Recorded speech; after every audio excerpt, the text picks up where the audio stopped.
di am mbégte di leen dalal ci seen troisième partie matinale Tok Tok Sénégal di dalal professeur Mbaye Thiam fii ci plateau bi professeur maa ngi lay nuyu. Sofiatou ñu ngi lay delloo nuyu di nuyu sunu jarbaat Pape Sarr ak jarbaat yu baax yi nekk ci technique bi yëpp waane di nuyu surtout téléspectateurs yi ñuy seetaan ci Tok Tok Sénégal talaata june di leen ñaanal jàmm ak salaam ci seen kër ak ci réew. Amin amin yaa rabbi professeur Papa Alioune Sarr de retour sur le plateau Papa Alioune Sarr maa ngi lay nuyu. maa ngi lay fay Sofia Ba di nuyu professeur Mbaye Thiam ak ñiy seetaan Tok Tok Sénégal gi yëpp. Alors Papa Alioune Sarr professeur tey ñoo waxtaanee une question qui a été traitée retraitée mais on dit que la répétition est pédagogique ñoo wax ci immigration irrégulière démb fële ci Wakam un autre chavirement de pirogue a fait 18 morts fi mu ne nii lan lañ mën a wax te waxaguñ ko déjà. loolu de moom dina jafe parce que nag lii wolof di wax luy ay di njàmbat li ay di njàmbat moo tax tey ci tey lu ne nag mënees na koo waxtaane mais li ci ëpp mooy lii dal askan wi démb nga xam ne ñi koy gën a ressentir mooy njabootu ñi ci bokk di leen massawu di leen jaale li ci des mooy askan wi yëpp ko bokk parce que kenn mucc ci waaw wax ji nag dafa am yoo xam ne yi réew mi dafay mel ne li ñuy wax la quadrature du cercle di waxaat ay gor ay nit ñu baax bu nu waxee ci dara di ca wax te sottiwul wala lan bëgg amuñu ko dañoo war a taxaw seet ndax li ñuy wax méngoo na ak li ñu bëgg réew mi nag dafa am ay kàddu yu fi kii at yii yëpp sensibilisation c'est pas un projet sensibiliser c'est pas un objectif boo gis mooy nangam am na warta am nu ñuy fexe ba dindi ko dootu am wala nangam soxla nañ ko def nan lañ koy defee or man dama gëm ne d'abord fii ak ñi ngi jàpp ne immigration irrégulière lañ wax ci tubaab maanaam dem ci lu jaaduwut dem ci lu warut dem ci li amut cëslaay ci droit mais loolu li koy faj mooy ñàkk a dem c'est-à-dire il faut pas que nag que les concepts baat yi ñuy utiliser dugal ñu ci goutte dans des impasses de réflexion nangam warut mooy lii c'est irrégulier li koy faj mooy kenn waru koo def buñ demee ba nit ñi gëm ne lu warut kenn waru koo def du ñàkk ñoo xam ne ñii jàpp nañ ne ñoom war nañ koo def ils deviennent une minorité et il est plus facile mais de contrecarrer une minorité mais qu'un flot d'humains. Or loolu nag du lu ñuy décréter doo xëy rek ne nangam warut kenn du ko def donc li ñu war a wax du li ñu kii li ñu war a def mooy nan la ñuy aare gone yi aar mag ñi parce que gone yi dem ay magaleen yóbbu ñi ci bari su doon yëfi gone yi rek faut pas qu'on discrimine aussi naan les jeunes yi dem seeni waajur ñi ci ëpp seeni waajur yëg nañ ko ñoo leen waajal pourquoi Mbaye Thiam du dugal ay doomam ci immigration irrégulière mais parce que dafa jaar ci immigration régulière ñu dem dellu si pourquoi ñëpp waruñoo jàpp ne ku bëgg a émigrer da nga war a jaar ci yoon wu leer c'est vrai que nag après sorti di kii oui émigrer est un droit oui mais c'est un droit encadré émigrer c'est un droit circuler dans le monde et au Sénégal c'est un droit on n'est pas comme dans un pays d'Afrique que je ne citerai pas où pour se déplacer d'une région à une autre il faut que le préfet te donne une autorisation Sénégal doo jóge Jolof ñamaa ñëw Ndakaaru ñu ne jaaral préfecture ñu may la nga dugg wala yëpp c'est un droit noonu la mënee émigrer dem Côte d'Ivoire dem Guinée dem Mauritanie c'est un droit mais c'est pas une raison pour que n'importe qui aille n'importe où dans n'importe quelle condition ça veut dire que il faut que ñu delloosi nit ñi ci li nga xam ne mooy dëgg nit ñi am nañu droit dem mais kenn amul droit dugg ci gaal ne yaa ngi dem réew jàmbur loolu buñ ko dugalee ci bopp nit ñi leen di waajal dugg ci seen bopp mais dina wàññeeku ñi ci des nag l'État du Sénégal de manière régalienne jël ay matuwaay yu toll ne mais fukki nit yu bëgg a dem te yoon wi nu jaar baaxul ñu fexe ba juróom-ñett yi mais ñu mën koo fanq avant ñuy dem ñaar ñi ci des bu ñu demee mais ñu def ci géej gi en rapport avec les pays d'accueil ay matuwaay yoo xam ne yi war nañ la mën teel a gis pour kii mais du fi jóge du fi jóge il faut qu'on essaie de gone yi dem il faut leur parler mais au-delà de leur parler il faut leur offrir des alternatives. Sofietu gone bu amul yaakaar il devient plus dangereux que les animaux gone gu am yaakaar boo déggee ñu naan mais xale bi il est obéissant loo ko mais parce que dafa yaakaar ne li ñu koy wax daf cee gis njëriñam. bu ci gisu njëriñam bu nangoo benn yoon ñaar yoon bu ñetteel ba day bañ. boo ko forcé mu fippu. Or donc il faut éduquer et ça me ramène à mon hypothèse. Il faut éduquer et ce pays éduquer les jeunes te éduquer wuñu les adultes ça sert à rien du tout jeunes yi dem mais ay maga leen di yóbbu ay maga leen di waajal bu fekkoon ne ci waajal doomam pour mu dem immigration clandestine buñ jàppee xale bi indi ko waaj ji ko waajaloon muy sëriñ ba ko ñaanal ak bàyyi ji ko da leen a woo police pour teg leen li nga xam ne daan la mais peut-être duñ ko defaat mais on est dans un pays où on a l'impression que les textes une fois qu'on les a bien écrits bien accordés grammaticalement et tout et bien adoptés après nag li ci des masla koy régler il faut éduquer et donner des alternatives xale yi dem xaruwuñu dañoo bëgg teraanga bëgg tedd il faut leur offrir des possibilités nag dans un pays organisé mooy d'abord le mérite gone bu jàngee ba mën a jàng am ay lijaasa di taxawaalu bay jaay ngooñ comme xale bi ma gis dimanche à Yène mais bu duggee ci gaal dem du bett kenn moo ma wax ci làmmiñam licence de droit laa nekkoon faculté de sciences juridiques et politiques amatul ma ci yaakaar ci njàng mi ma ñëw fii di jaay ngooñ boo yoroon caméra ñu ma ànd ak yow ba ñu dem ñu kii je lui ai promis que dinaa def lépp pour mu dellu soit faire sa licence parce que man loolu gëmuma ko. kon ça veut dire quoi ça veut dire que on laisse faire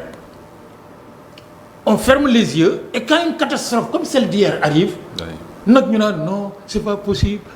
nangam sensibilisation il y a des gens qui vivent de sensibilisation moi je n'en vis pas. Professeur dafa am les projets. yi nga xam ni nguur gi daal na ko teg ngir xeex li nga xam ni mooy mbëkk bi décembre 2020 njiiti réew mi dafa créer lu ñuy woowee CILEC comité interministériel de lutte contre l'immigration clandestine ñu dem 2023 alxamis bii di ñëw dañuy teg beneen stratégie nationale de lutte contre la migration irrégulière 2020 2023 et même avant li nga xam ne mooy phénomène immigration clandestine wala immigration irrégulière mi ngi persister est-ce que yaakaar nga ni c'est à travers des comités des stratégies si la ñu mën a xeexee li nga xam ni mooy li mbëkk mi. gis nga Pape moi j'enseigne à l'université l'archivistique la science des archives mais sama spécialité à l'intérieur de cette science comme dans toutes les autres sciences day am ay filières. mooy gestion des documents administratifs donc l'administration j'ai appris ça au Canada précisément aux archives nationales du Canada dañuy jàngal ne loo gis ci àddina bu ñu koy def ci société organisée day am ay kuréel yu ñuy taxaw mais kuréel du régler ay problème le contenu seen comité yooyu ak commission yi lan lañ ciy def loo xam ne ay programme la waxuma projet parce qu'un pays qui vit de projet ne vivra jamais en Afrique on ne vit que de projet d'op 5 ans yenn saa yi bu jeexee ñu ne le bailleur ak kii après ñu daal di fàtte programme nag mais réew mi mooy jàpp ne ñun Sénégal bëgg nañu tey 2023 2033 muy fukki at fukki gone yoo taxaw ci mbedd bi ne leen gaal a nii guy dem Espagne ñu la nuyul ma waa Espagne. loolu lan moo koy indi. une politique éducative performante maanaam dugal xale yi dans des conditions yoo xam ne dafa lay wóor ne li suñu constitution wax gone gu dugg école juróom-benn at warta mën a génn avant fukki at ak juróom-benn ci diggante bi ñu seet diggante brevet ak baccalauréat ak licence ak master ak doctorat bu ci nekk lan ci soxla réew mu ñëpp am doctorat dum réew amul ci àddina réew mu ñëpp jëm master dum réew. c'est le cas professeur da ngay dugg ci kër goo xam ni si la moyenne des diplômes c'est master te ñu bëri liggéeyuñu. mais c'est ce que les gens appellent les armées mexicaines. c'est-à-dire une armée où tout le monde est officier ana soldat yi. quand tout le monde est officier ana soldat yi xeexi bu xeex jotee ku nekk ci doon désordre mais réew mi war nañu mën de bu ñu àggee CM2. ñi am certificat d'études te pour toutes sortes de conditions naturelles matérielles nangam kii mais ñu dugal leen ci filière yoo xam ne yi buñ ca jógee mais dañuy am lu ñu suturloo bu ñu àggee brevet ñaata ñoo war a mën a génn su leen neexee wala bu leen ko proposer ñu d'accord ci ak noonu leen di dugalee yow toi qui as connu l'Amérique du Nord et même la France mais tu as des baccalauréats en menuiserie baccalauréat en métallurgie baccalauréat en orfèvrerie dans tous les domaines fii nag lu fi am bac S bac L mais xale bi nga xam ne de la 3e à la terminale ñi ngi koy jàngal pour mu am un niveau de bac de bijoutier da nga defe day gën dem di buuxante université def ay licence ak i master mais ci kaw nag ñu taxawal fi ay programme yoo xam ne yii dañuy wax ne ñun am nañu wurus ñun Sénégal wurus yi mi ngi Kédougou mais il est exclu que ñu defaree ko Kédougou avion wàcc Kédougou def ko ci ay kees yóbbu dem fii comptoir bu ñu jaayee wurus nangam nan la ñuy liggéeyee ci ñu ne boo génnee école bi am baccalauréat wala CAP wala kii de bijouterie de menuisier métallique de médecin kii mais le fonds de départ 5 millions lay doon mais une banque de l'État prend ça en charge nga xam ne ñoo lay installer équiper la ba pare boole la un gestionnaire bu lay accompagner ci banque bi nga xam ne yi investissement ak yii ci moo la ci accompagner mais xale yi liggéey ñu ànd dem baccalauréat bu ñu demee baccalauréat mais ñu ubbi filière yi être ingénieur agronome et travailler dans un bureau c'est pas un destin. Être ingénieur agronome dans un pays comme le Sénégal où les 2/3 du pays sont des terres vierges mais mooy nga génn ñu defar les filières d'accompagnement public parce que les banques qui sont là ne prêtent pas de l'argent aux Sénégalais parce que ay banques lan la ay banques marocaines ay banques françaises l'État du Sénégal war na mën a dugal loxoom ci loolu ba nga xam ne dañ wax un ingénieur sorti de telle école suñu dee fukk ak juróom ñi mais ñett lañ ciy jël pour faire les politiques d'encadrement dans les ministères mais fukk yi ci des dañ leen di accompagner dans les il faut coloniser le Sénégal par des Sénégalais. Colonisation agricole boo xam ne day ànd ak tout ce qui va avec agriculture élevage mais pisciculture géej gi amul jën mais ñu bay jën s'il y avait aujourd'hui 100 à 200 fermes à travers le Sénégal qui produisent 1 million de tonnes de poissons mais di leen fi nekk naan waaye les bateaux japonais sont partis avec kii nangam. Pas du tout. Or loolu dañ koy jàng ak yeneen. C'est ça. Ce pays mais a besoin de programmes et de projets de société globale mais defuñu ko ñi ngi fi nekk naan Mbadiam naan non Pape Sarr est un vendu c'est un nangam Pape Sarr ci il faut pour retenir les jeunes on n'a pas besoin de réinventer la roue il faut leur proposer concrètement waxuma discours nag wax dëgg Mbaye Thiam di parle mais il parle parce qu'il n'est pas décideur il n'est pas décideur les décideurs de ce pays war nañu mat sur une fourchette de 10 ans 15 ans mais éradiquer cette question man bi may dem France di jàngi mais liggéey France ci ku jàng mais dafa yomboon ba dee ñun maa seetoon ñibbisiwul ña nga fa di liggéey di tedd lu tax ñun ñu ñibbisi en majorité mais parce que daf la wóor ne dimanche ngay ñibbisi altine nga dem ñu jox la sa affectation nga dem liggéey. C'est ça. Professeur professeur man dama gëm ni cas yi bëri nañ on a parlé de ñi nga xamante ni am nañ seen diplôme mais amuñu liggéey boobu ba léegi ñu vivre en désespoir qui les pousse à prendre la pirogue waaye am na ñoo xamante ni tamit dañuy yor seen boutique wala yor seen atelier daal di jaay seen matériel yëpp pour justement prendre la pirogue maanaam am nañ activité bi nga xamante ni mun nañ ci suturloo mais ba tey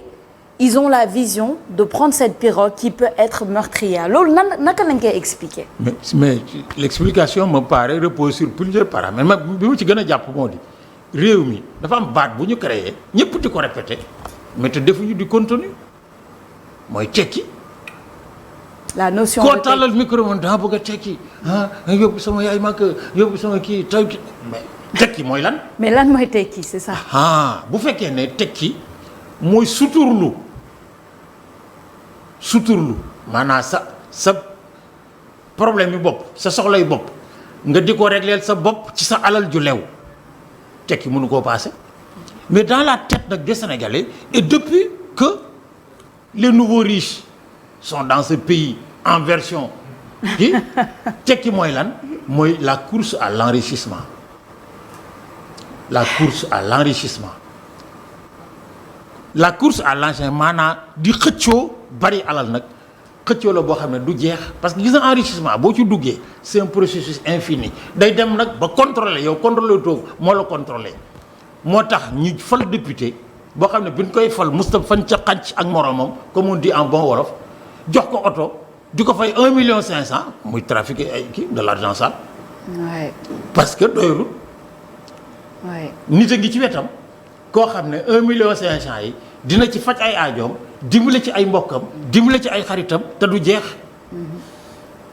il faut que ñu jàngal nit ñi lan mooy le rapport de l'individu à la société le rapport mais aux affaires. Être aux affaires, ça ne veut pas dire... Parce que s'enrichir, c'est un piège. Infini. Boo ci xasee ba dugg da ngay daw ba daanu. Parce que musu ñoo gis kuy wut alal ba xëy na man doyal naa. musam. da ngay wut rek di dem. Et ça entraîne une vitesse et des modes d'action ci ñi dig yoo xam ne tous les coups sont permis. Or ñun nag. Notre société n'est pas ainsi faite. C'est une société de valeurs dans lesquelles am teraanga ci la bokk. sama sëriñ Cheikh Modou Mansour borom daar ji mas na ne ma professeur ma ne ko labayka mu ne ma teraanga du doy. ma ne ko lu tax mu ne ma yow mi koy wut soo doyalee am na ku la jege ku amut nga séddoog moom loo tax teraanga du doy. mais nag wut teraanga wutinu teraanga moo gën teraanga. li ngay wut ni nga koy wutee moo gën li ngay wut fexeel ba booy wut teraanga boo ko amee mais ñi xam ni nga ko amee duñ la jéppi nit a ngi ci koñ bi nag yore alal yore kii di pasare di baatare comme disent les jeunes. ñu di ko wone dans les réseaux sociaux tous les jours ñi baax ci koñ bi defuñu ko nawle. ouais. ñi baax ci koñ bi defuñu ko nawle. ouais. ñi nga xam ne nag Mass ak Modou Ndour gi moom bu tooylee seen mbuus rek ñu kii dañu jàpp ne jusqu'au jour où on découvre que ndekete yoo dafay def lii dafay ñu jàpp naan c'est pas possible si c'est possible c'est-à-dire il faut ñu delloo si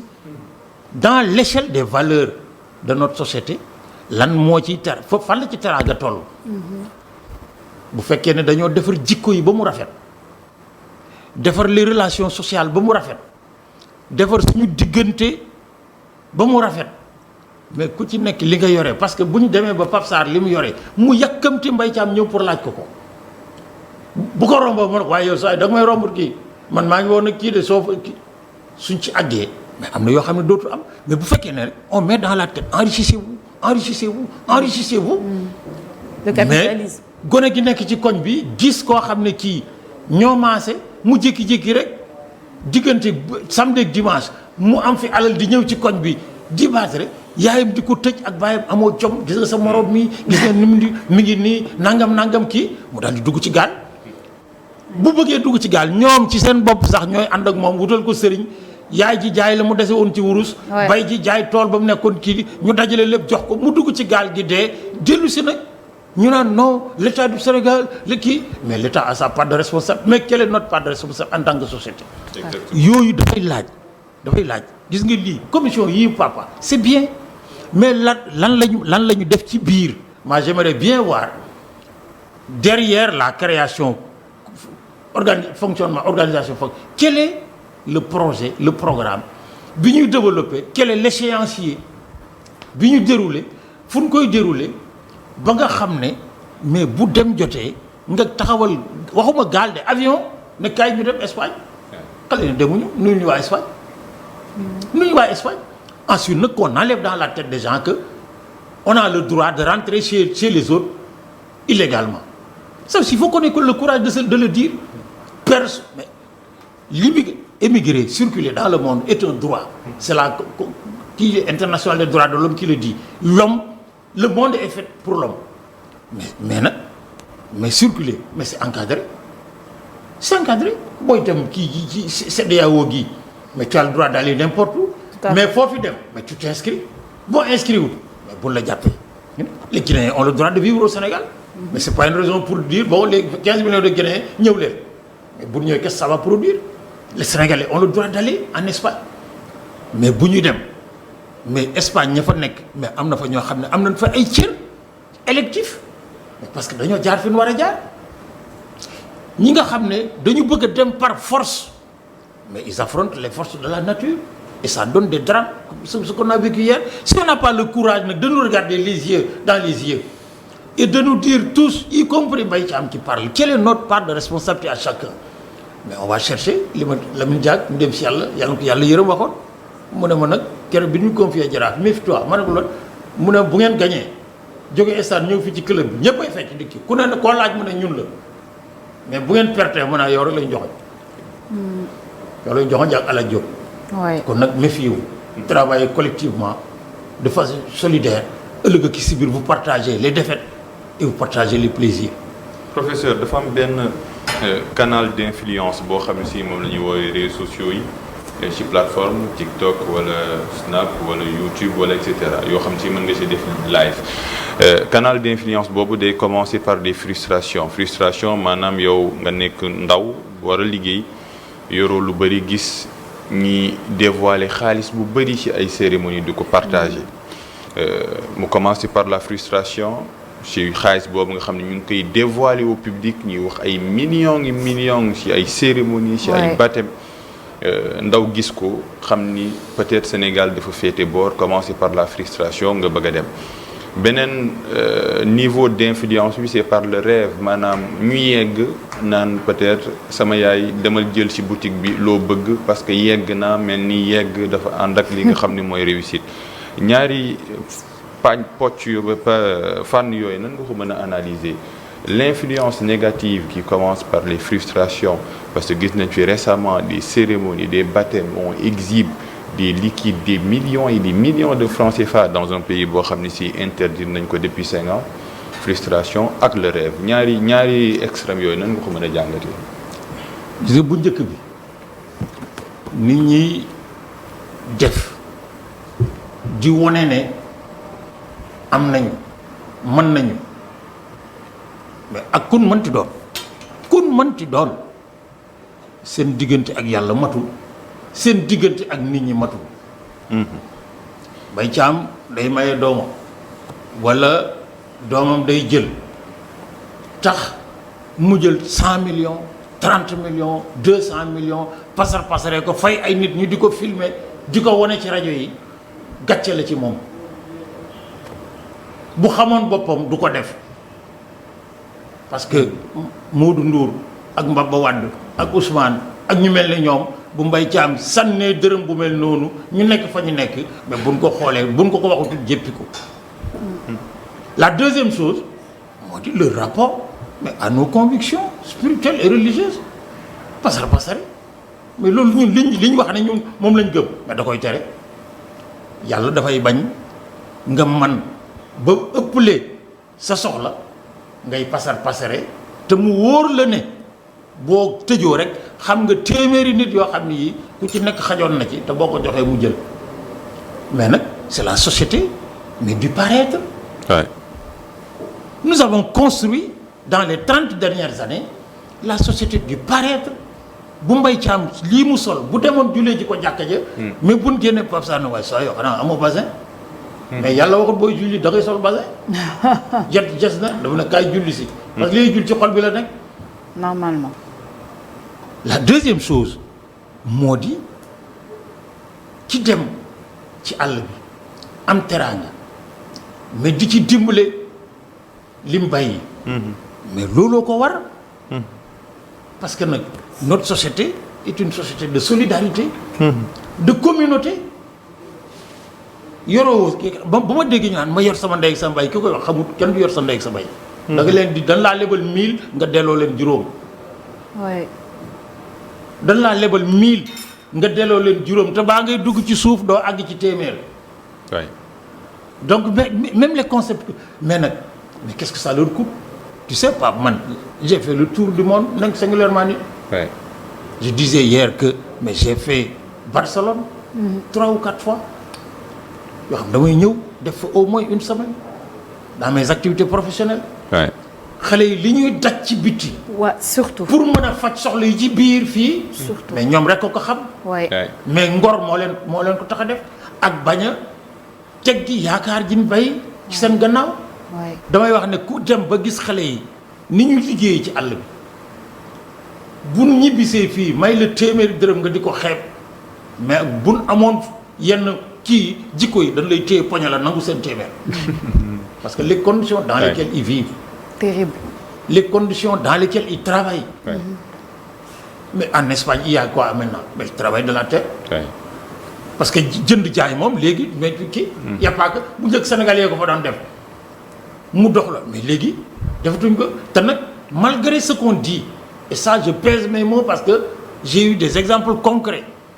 xale sénégalais yi nekk ci biti qui soit en Europe en Amérique c'est une infime minorité ñoo ci dugg ci lu bon ay drogue yi ñuy wax ak yooyu c'est une infime minorité c'est l'exception maa toog à Montréal di suivre à la télé le patron de la police new-yorkaise il y a une quinzaine, vingtaine d'années ñuy évoquer le problème de l'immigration d'Afrique de l'Ouest aux États-Unis notamment à New York bi benn journaliste laajee waa ji ne ko mais yéen est-ce que vous avez conscience du nombre d'immigrants d'Afrique de l'Ouest à New York mu ne ko mais oui on les connaît d'ailleurs il y a une bonne proportion ay sénégalais lañu ñi ci ëpp c'est des irréguliers mais c'est pas une priorité parce que un ils ne sont pas dans la délinquance deux dañuy liggéey et ils produisent de la richesse et c'est eux qui font les travaux que les Américains ne font pas ils ne sont pas dans la délinquance ils ne sont ni dans la drogue ni mais mieux ils produisent de la richesse aux États-Unis par leur travail tout à fait et donc on va pas ça veut dire quoi ça veut dire que xale yi mais jom doo nga leen yóbbu mais nag c'est pas une raison pour les pousser ci yoon woo xam ne ji mais jom ji leen yëkkati woon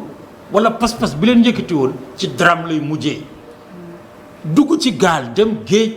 pour dem am il faut arrêter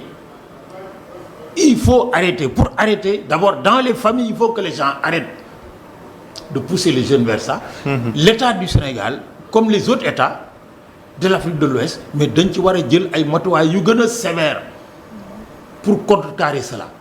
bu fekkoon ne borom gaal buñ ci jàpp boo ko laajtee ñu ne la juróomi at a ngi mi ngi ci kaso bi génnagul mais dinañ seetaan nu ñu koy defee bu fekkoon ne sëriñ si ñaan seen ñaani kasaw yi leen ci dugal mais koo ci laaj ñu ne la mi ngi ci kaso bi ñaari at yi dafa dugal ci bokkoon ci ñu doon ñaanal gaal sàngam duñu kii parce que nag quand la sensibilisation ne marche pas mais la sanction s'impose. La sanction s'impose. La deuxième chose il faut donner et c'est ça qui est essentiel Sophia gone yiy dem boo leen joxee lu mel ne li tax ñuy dem ñi ci ëpp toog la minorité qui reste est plus facile à juguler mais defuñu ko il faut refonder l'éducation de ce pays réformer notre modèle social mais am alal mais c'est légitime mais c'est pas un objectif.